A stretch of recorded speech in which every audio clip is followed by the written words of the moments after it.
Last time I sat down with Zelda, I'd run down pretty much all the leads I'd had, and my plan was to continue with the dungeons I'd left unfinished. I wondered if progress might slow down, but just like last time, I ended up playing a lot longer than I anticipated because one thing kept leading to another, and pulling me forward. In a comment on the last video, I'd received a tip that leaving one enemy alive per screen on the Overworld can be helpful.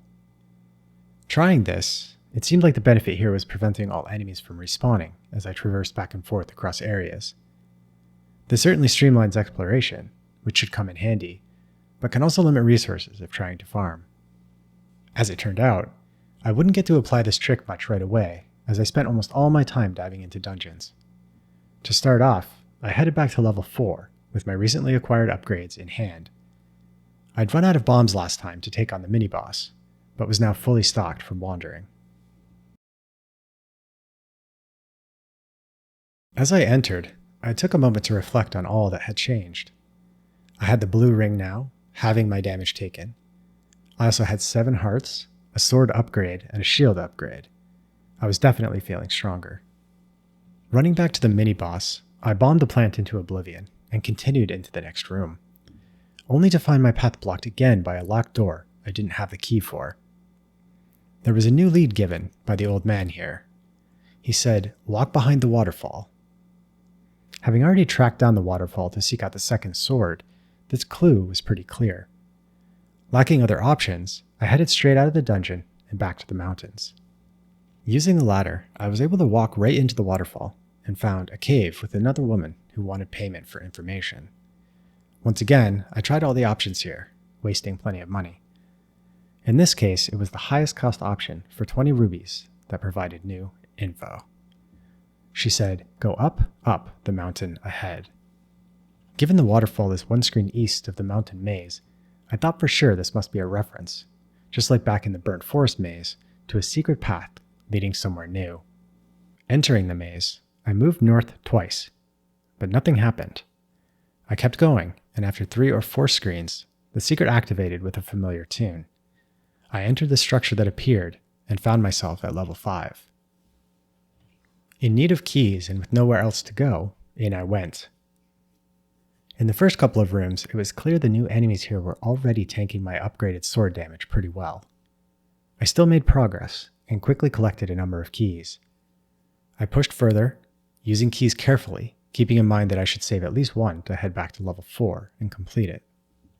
I soon came to a room with a locked door requiring all enemies to be defeated. But the enemies here were new. The manual identified them as Dodongos, and nothing seemed to damage them. Bombs were a clear option, but I was out, so I pushed on hoping I'd pick some up. In the northern part of the dungeon, there were a few rooms shown on the map I couldn't reach. The boss was also nearby, so I tested the waters and quickly found I couldn't do any damage. The clue I'd uncovered earlier identified this as the Digdogger, and I'd need sound of some kind to defeat it. I moved on south, got locked into a trap room, but one of the enemies was carrying bombs as a prize. With these in hand, I headed back to the Dodongos. This part was tricky, and I actually squandered all the bombs I had twice. Partly, I was trying to bomb through walls to the northern rooms that I wasn't able to reach to see if there were any secrets, but it also proved difficult to get the Dodongos to swallow the bombs before they exploded, and each one required 2.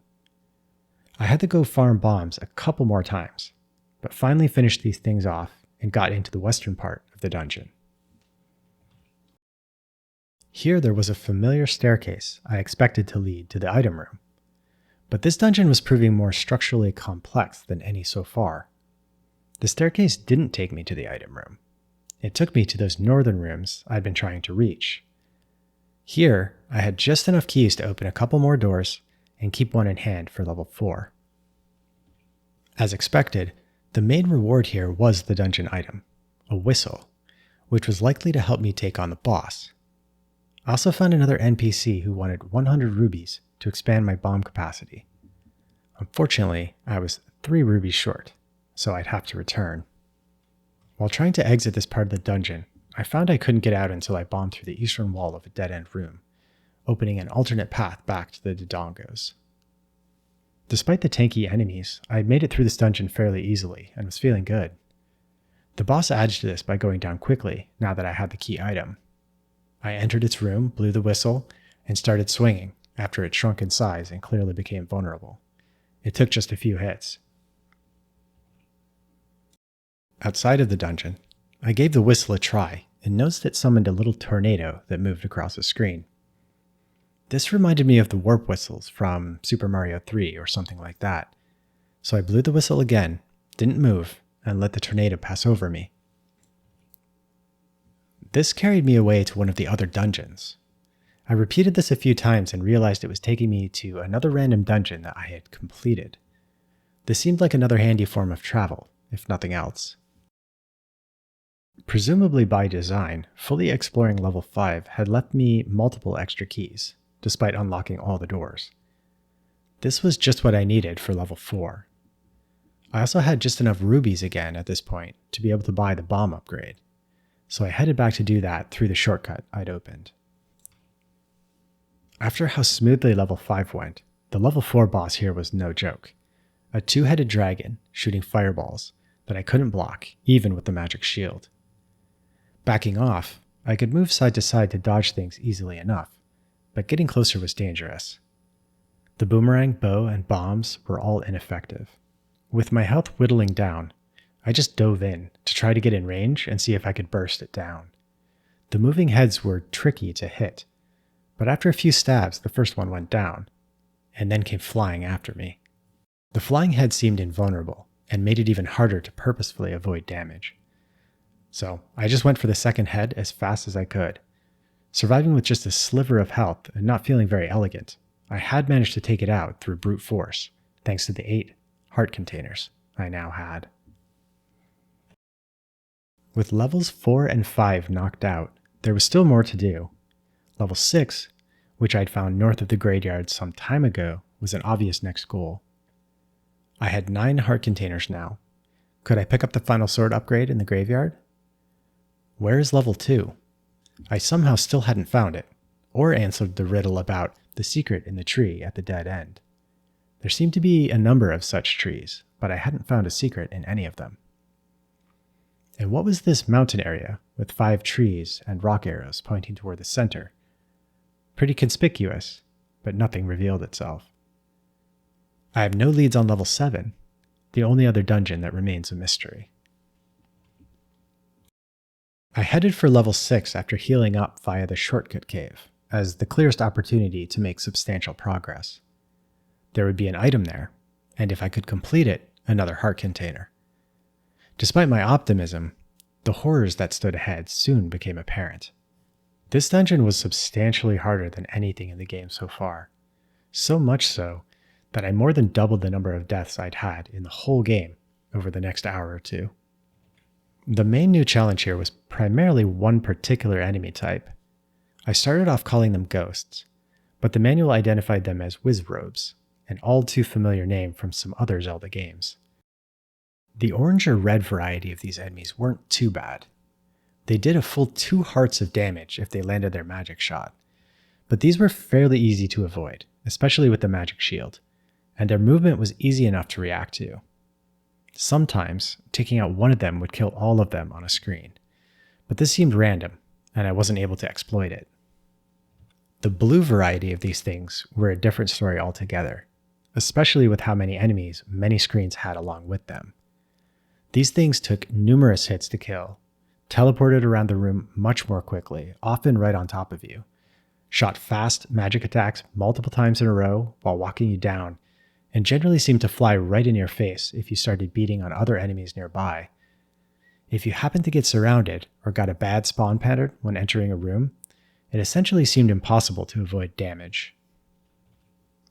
I was grinding right along, but eventually tragedy struck. The like enemies the manual warns can steal your magic shield were also prevalent in this area.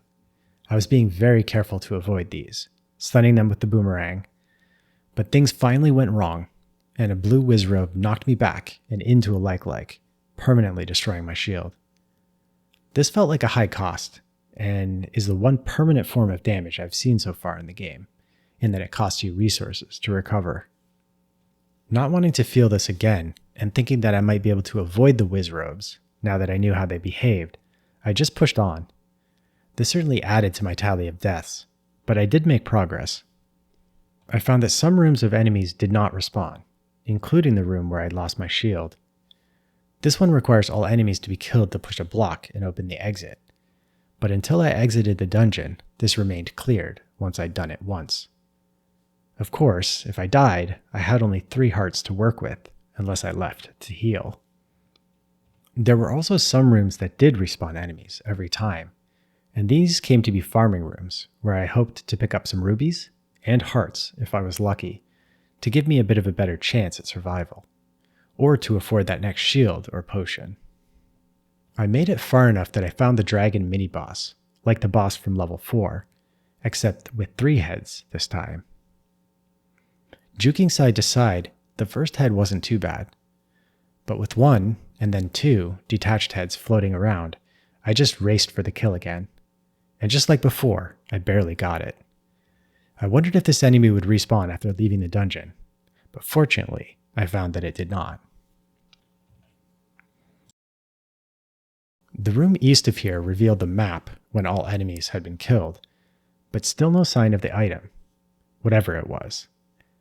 I was faced with a number of different rooms, some locked and in need of keys, with enemies to clear and see if anything more would be revealed.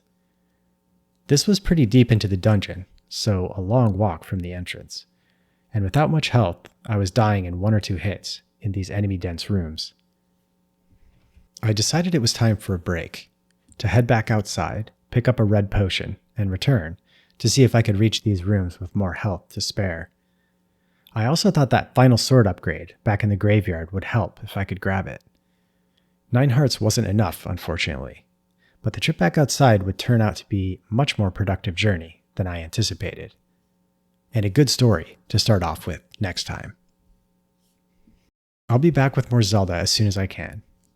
As always, thank you so much for spending your time here on the channel, and until the story continues, take care.